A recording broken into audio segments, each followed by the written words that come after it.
ICC की 4 दिन की एनुअल कॉन्फ्रेंस अब समाप्त हो चुकी है, जिसमें कई बड़ी बातें सामने निकल कर आई, जिसमें से सबसे ज्यादा सुर्खियां जो बटोरी वो यूएसए क्रिकेट बोर्ड पर जो फटकार आईसीसी की लगी है, उस खबर ने सबसे ज्यादा सुर्खियां बटोरी हैं। आईसीसी एनुअल कॉन्फ्रेंस में क्या क्या हुआ, चलिए विस्तार से समझते हैं। सबसे पहले अगर आपको बताएं तो आईसीसी एनुअल कॉन्फ्रेंस इस बार श्रीलंका में आयोजित की गई, जिसमें 108 सदस्यों ने भाग लिया।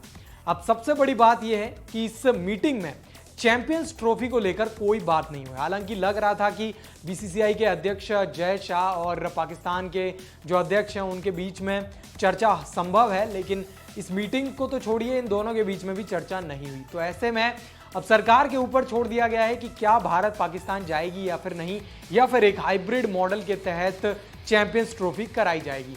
अब ऐसे में अगर देखा जाए तो पाकिस्तान भारतीय टीम नहीं जाएगी, इसके बहुत ज़्यादा चांसेस हैं, और हाइब्रिड मॉडल में चैंपियंस ट्रॉफी कराए जाने की भी बहुत सारे संकेत दिखते हैं। अब ऐसे में देखना होगा किस तरीके से चैंपियंस ट्रॉफी कराई जाती है। अब दूसरी जो सुर्खी बटोरी वो सबसे बड़ी सुर्खी थी। दरअसल बीते महीने टी20 वर्ल्ड कप कराया गया, जो कि यूएसए में भी होस्ट कराया गया, लेकिन यूएसए में होस्ट कराने के चक्कर में आईसीसी को बहुत बड़ा नुकसान भी झेलना पड़ा।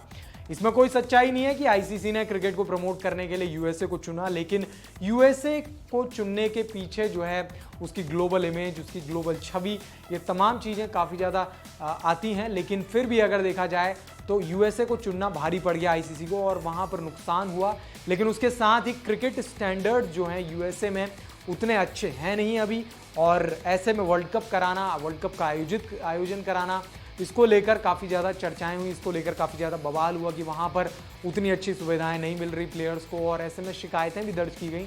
लेकिन सबसे बड़ी बात यह है कि यूएसए में जिस तरीके से वर्ल्ड कप हुआ, उसको लेकर अब यूएसए क्रिकेट बोर्ड पर आईसीसी ने फटकार लगाई है। इसके साथ ही चिली क्रिकेट बोर्ड पर भी आईसीसी ने शिकंजा कसने की बात कही। 12 महीने का इन दोनों ही बोर्डों को टाइम दिया गया है।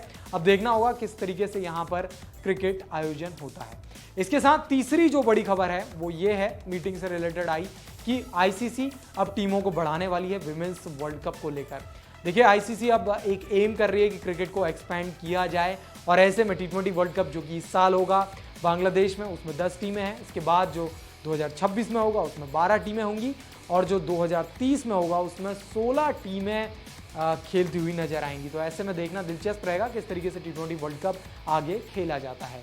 स्पोर्ट्स से जुड़ी तमाम खबरों के लिए वन इंडिया हिंदी के साथ बने रहें।